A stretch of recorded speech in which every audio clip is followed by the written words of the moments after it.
suis Clarisse Gimat. Je travaille pour l'association Terre et Cité, qui est une association qui œuvre sur le plateau de Saclay, un territoire agricole à une vingtaine de kilomètres de Paris.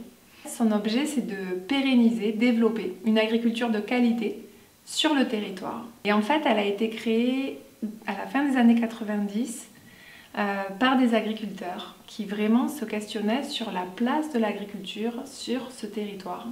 Terre et Cité est devenu un véritable espace de concertation.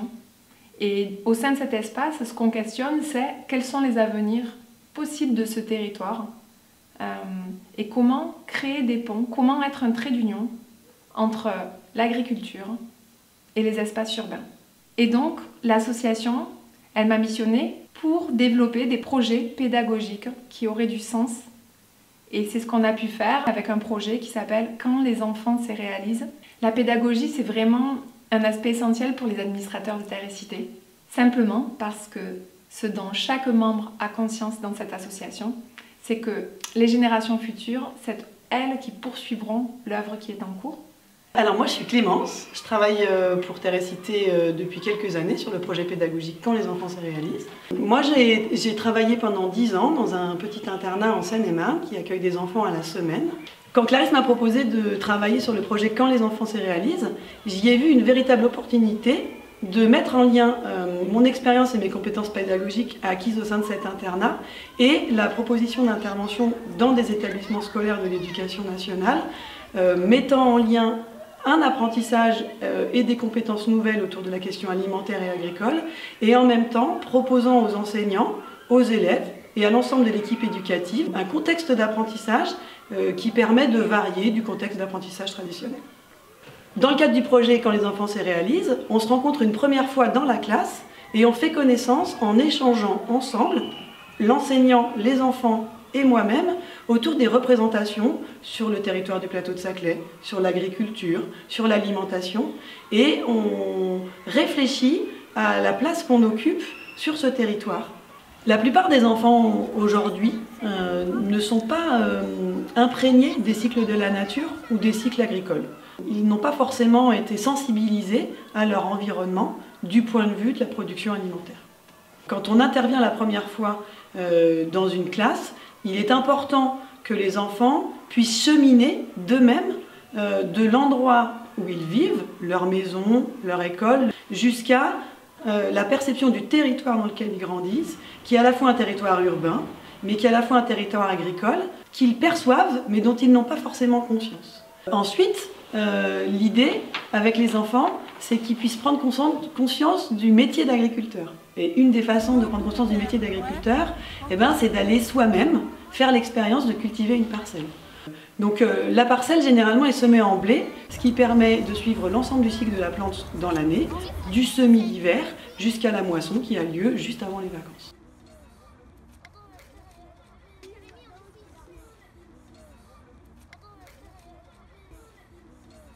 Qu'est-ce que vous trouvez que vous... Moi je l'ai trouvé un ver de terre.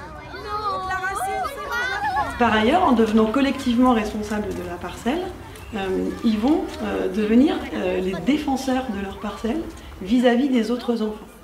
Alors là, on peut trouver plusieurs moyens que la parcelle devienne vivante au sein de la cour de l'école pour l'ensemble des enseignants. À la fin d'année, c'est la moisson. C'est donc un moment où, en récoltant avec les enfants, on peut se raconter des histoires, on peut chanter, on peut tresser le blé et le ramener chez soi pour qu'il nous porte bonheur jusqu'à la moisson prochaine.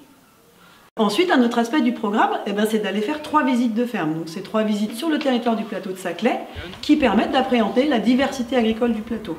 En visitant les fermes, les enfants rencontrent en vrai un agriculteur dans sa ferme, dans son contexte de travail, et nouent une relation avec cet agriculteur. Ils peuvent lui poser des questions et comprendre leur présence et leur action sur le territoire. Une des rencontres qu'on a fait l'année dernière avec une classe de Châteaufort, c'est la rencontre avec Olivier Marcouillou, qui est berger sur le plateau de Saclay.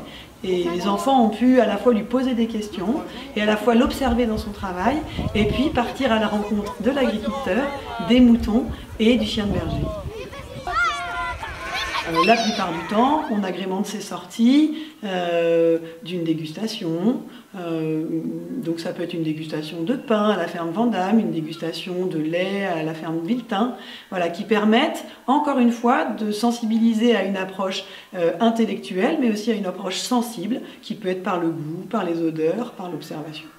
Au fur et à mesure du programme, les questions viennent des enfants sur les modes de production, sur l'évolution des modes de production, sur l'agriculture biologique, l'agriculture conventionnelle. Toutes ces questions auxquelles on essaye de répondre ensemble et avec les agriculteurs permettent aux enfants d'enrichir leur représentation, de les complexifier et de sortir d'une représentation binaire qui ne permet pas de comprendre l'ensemble de l'histoire agricole et l'ensemble des mutations que l'agriculture est en train de vivre aujourd'hui. Donc cela fait plusieurs années qu'on travaille sur ce projet, qu'aujourd'hui Clémence développe, et du coup on se rend compte qu'il y a de belles perspectives qui se déploient éventuellement sur d'autres territoires. Quand on met en œuvre le projet Quand les enfants se réalisent, les enfants se questionnent au-delà de la question agricole et alimentaire. Ils vont se questionner sur l'ensemble des cycles de la nature et, d'une façon générale, sur le développement durable.